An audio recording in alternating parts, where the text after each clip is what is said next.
Hello, I'm Roy Collins. Thank you for coming to our event today, and I hope you enjoy the walk we're going to go on now around the village of Cragg. All I need to say at this point is we will be seeing a lot of the story of the Hinchliffe family, who were responsible largely for a lot of the buildings we're going to see along the route. This is indeed the tomb of the Hinchliffes. Up above me you'll see the old house, which is Cragg Hall, which the Hinchliffe lived in as one of their houses for a considerable time. So really the walk will be about the coming of the Hinchliffes to the valley and how they moved into the cotton spinning trade, how they made a lot of money, and then they had some tragedies along the way, and then their big house that they built, Cragg Hall, which we've been celebrating, burnt down 100 years ago.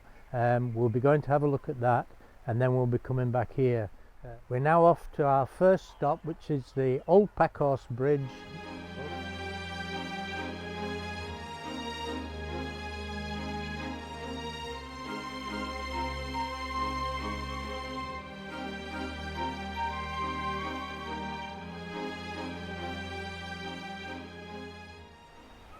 Here we are on Marshaw Bridge. This was part of an ancient packhorse route between the Halifax and Heptonstall, but also the main route from the Yorkshire to Lancashire. Our story begins around 1720 when Samuel Hinchcliffe came into the district and lived at Mytholmroyd. Now, you must bear in mind, Mytholmroyd at that time didn't exist as a village, and for that matter, neither did Cragg exist as a village.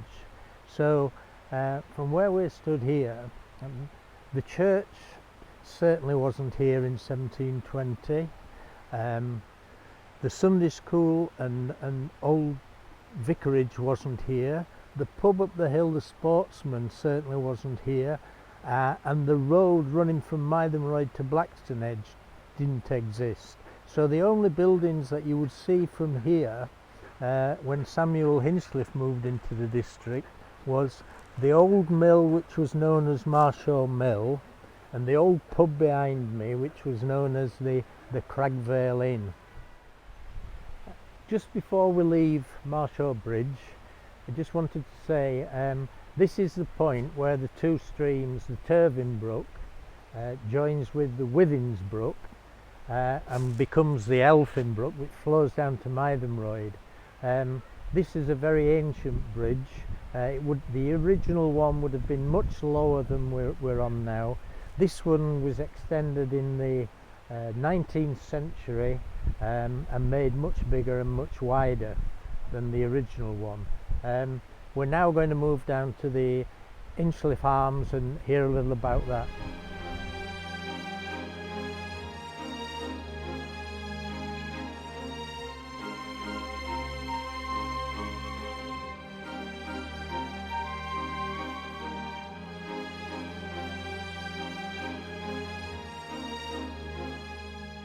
Here we are at the Hinchliffe Arms Hotel. There was a pub on this site from time immemorial because it was next to the packhorse route from Halifax to Heptonstall. The original pub was called the Cragg Vale Inn, and it was a very much smaller building than the one that's currently built, and it had some old cottages next to it. And in 1879 it was owned by Stock's Brewery, and they rebuilt it to this stage that it's at now, and included the cottage on the end and the carriage house over there.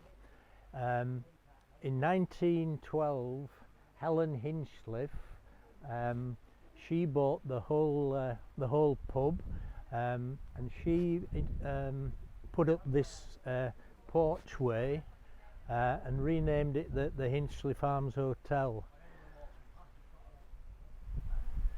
Sadly, we won't have time for refreshments today, but we'll now quickly move on to Marsh Grove, which was an important house for the Hinchliffe family.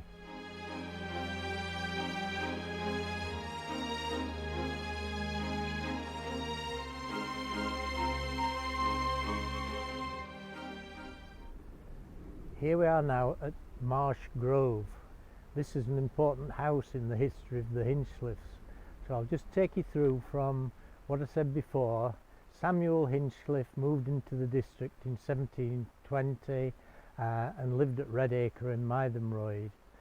He had one son called Richard Hinchliffe, who became very interested in cotton and cotton spinning, and he indeed set up the first mill that we have had in Cragg Vale.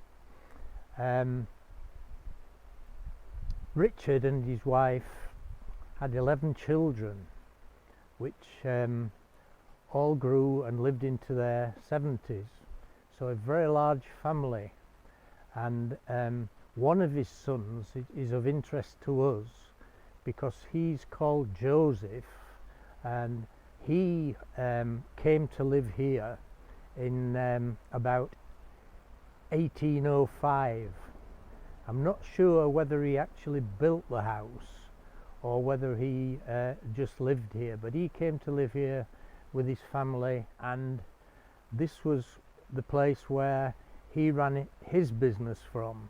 And he took over a mill that his father Richard had built further up the road called Rudcliffe Mill.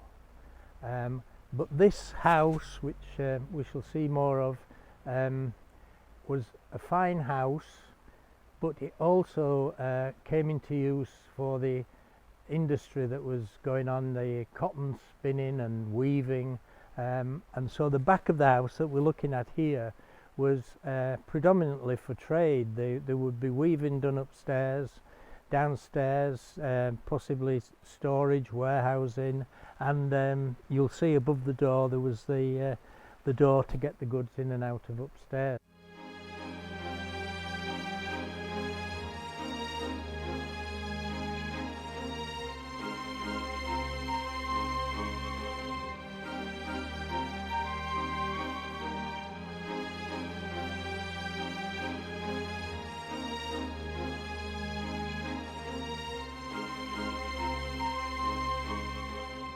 Before we move on from Marsh Grove, I just want to say this is the house where Hinchliffe was born, who will become a major player as we complete this walk. He was born here in 1823.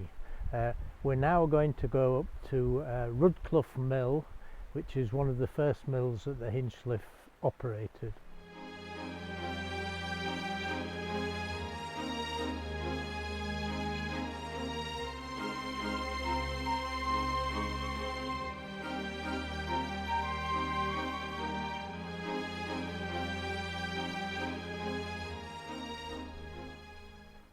Here we are at a place called Bodholm, and behind me is the cottages which were connected to the Rudcliffe Mill, which was built by Richard Hinchliffe in about 1805. He leased a small area of land and he built a small mill.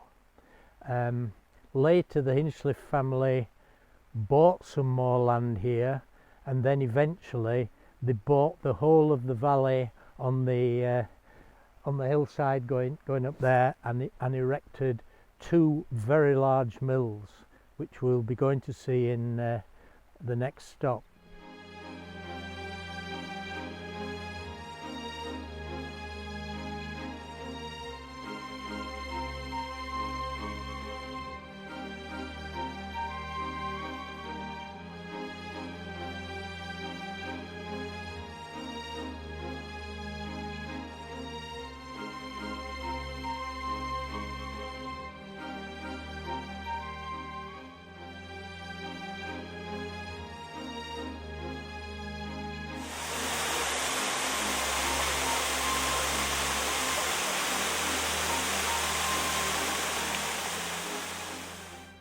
sound of rushing water would have been a constant feature at the time of the mills here. Water was vitally important to the Industrial Revolution and the formation of cotton mills.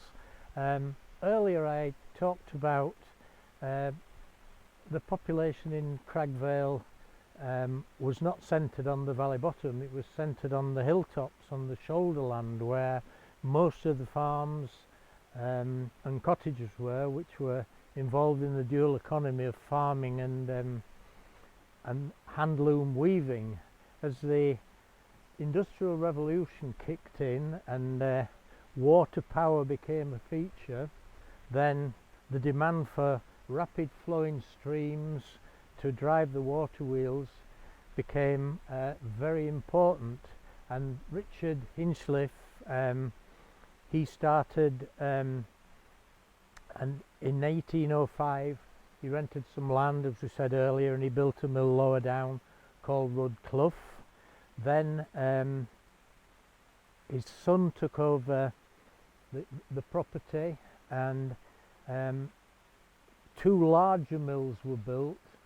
One here called Upper Mill, originally called New Mill, and one down where we've come from at Rudcliffe called Rudcliffe Mill, and the name was changed to Vale Mill.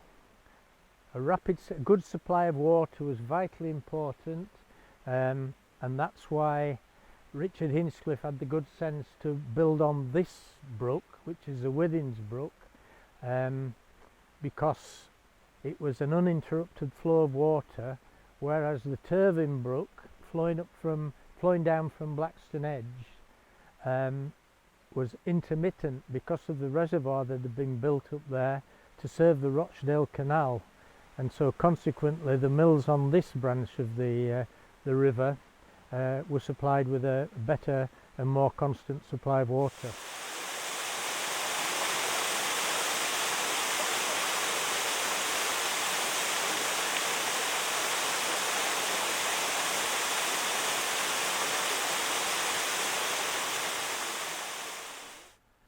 Here we are now at the site of what was one of Hinchliffe's largest mills. This one is called Upper Mill, and we're very fortunate that the excavation work that's been going on here has allowed us to see entirely how a cotton spinning mill in the mid 19th century would have been laid out and how it would have operated. On this site we can see the reservoir, the big wall of the reservoir, which was the first thing to be built to dam up the water to then run through the mill wheel. So we've got a very high wall there holding back the Withens stream. In front of us, at right angles to the flow of the stream, would have been a 5-storey mill, approximately 100 feet long, 30 feet wide, and possibly 50 or 60 feet high, and that would have been the main building for spinning cotton yarn. Also on this site were 15 cottages lived in by the people who worked in the mill. Later a steam engine was added, and a very large chimney, which has been taken down at this mill, but which at the other mill lower down, the chimney's still there, and you can see that. Just to say that it's hard to believe that on this site, in these 15 cottages, in the census of 1841, 91 people lived here, worked, lived, and in 1881 census that was down to 71. It's quite interesting in those census that in the 1841 census, bulk of the people were born locally. In the 1881 census, a lot of people had travelled up from East Anglia and the Midlands for work. So it's a good example of a typical cotton spinning mill of the mid 19th century. We have a map which will enable you to see the layout, so please have a look at that.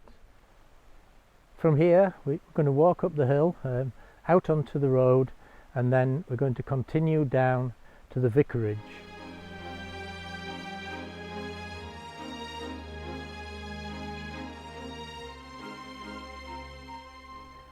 On our way to the vicarage, we pass these lovely cottages called Moorside Cottages. These were built in 1912 as part of the redevelopment of the Cragg estate, which we'll hear some more of later.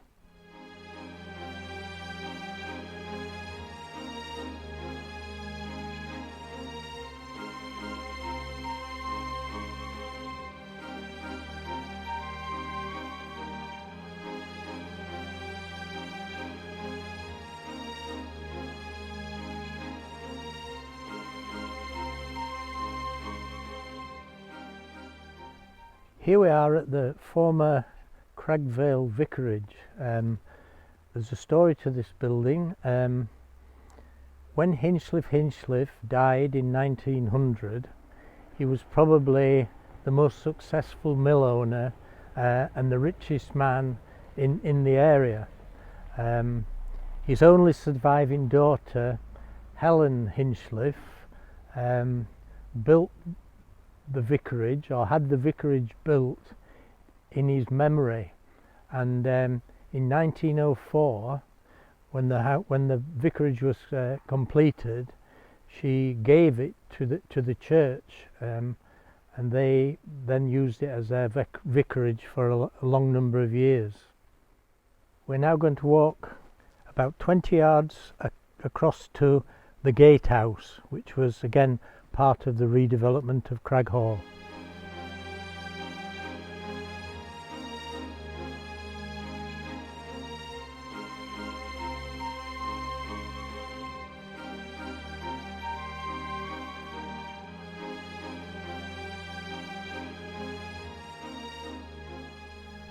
And here we are at the magnificent gatehouse or lodge, which is the entrance to what was Cragg Hall.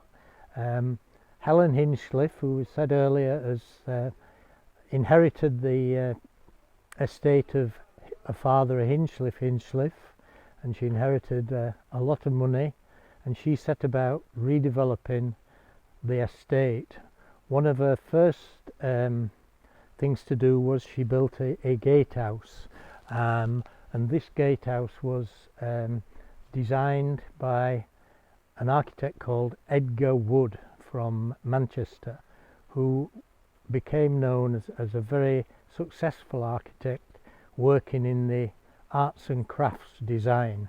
As you can see, looking at the building, the very intricate carving and the way the hinges on the doors, typical arts and crafts.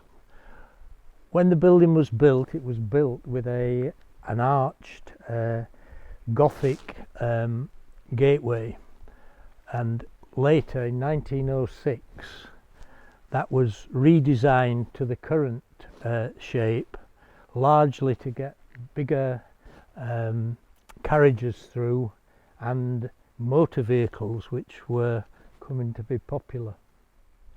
We're now going to go through into the grounds, and we're going to see all the interesting properties and features which lay within.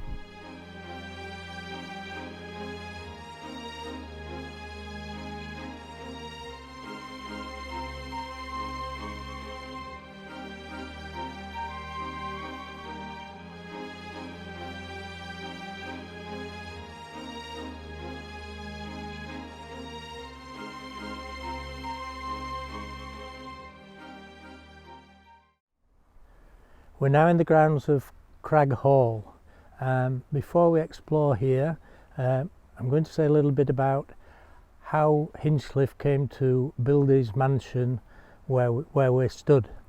As I said earlier, Hinchliffe was born at Marsh Grove, and he grew up there, and he still lived there when he got married.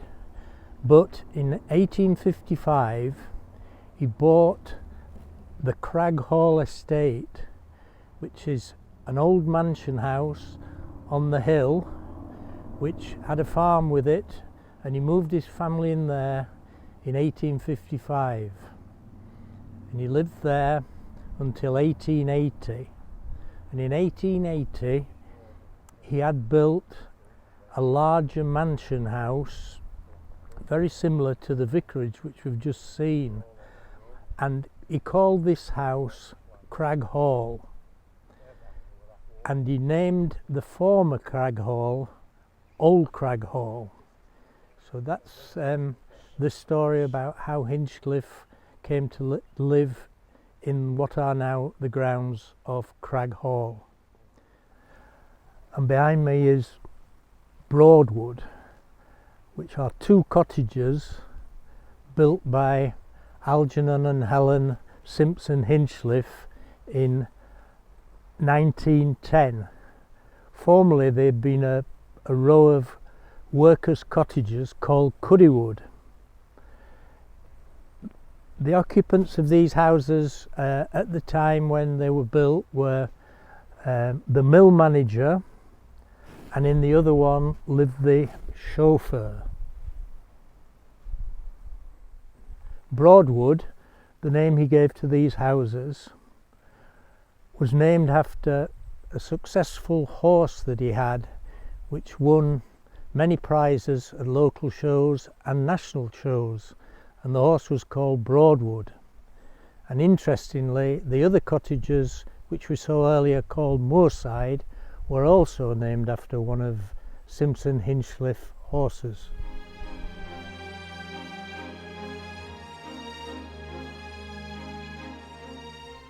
So where I'm stood here now is basically where Hinchliffe built his mansion. When Algernon and Helen Simpson Hinchliffe began to extend and renovate the grounds, the enormous house, which unfortunately burnt down in 1921, stretched from where I'm stood here to the end of this fence, which is some 100 feet long. Here is a photograph which gives you an idea of the extent of the hall before it burnt down in 1921. When the house was completed, extensive gardens and landscaping was carried out to the rest of the grounds. The gardens were on 3 levels, terraced down the hillside, and they would include a gazebo with a fountain in, a sundial, a tennis court. On the lower level was a gazebo with a croquet lawn in front. A hothouse was built against the wall where they grew vines and grapes. Further along was extensive greenhouses and a kitchen garden which supplied the house. As well as this, woodland was planted, and also there was a large boating lake which had formerly been a reservoir for water for the mill, and there was a bathing area below a small waterfall.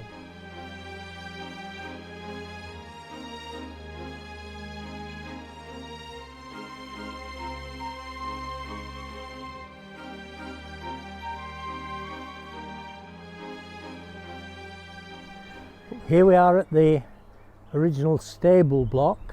This was built in 1906. What we see before us is on the left is the stable cottage where the housekeeper for the big house and her husband lived. In the middle was the carriage room and the tack room, and on the far right on the ground floor was stables for 4 horses. Above the stables were a hayloft and possibly somewhere where a groom would live.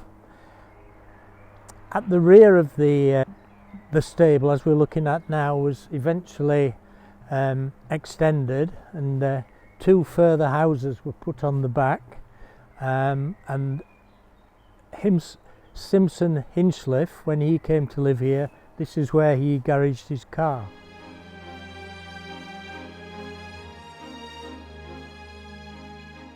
We're now at the end of our walk, and we're standing in Cragg Tennis Club, which was the lower end of the garden for Cragg Hall.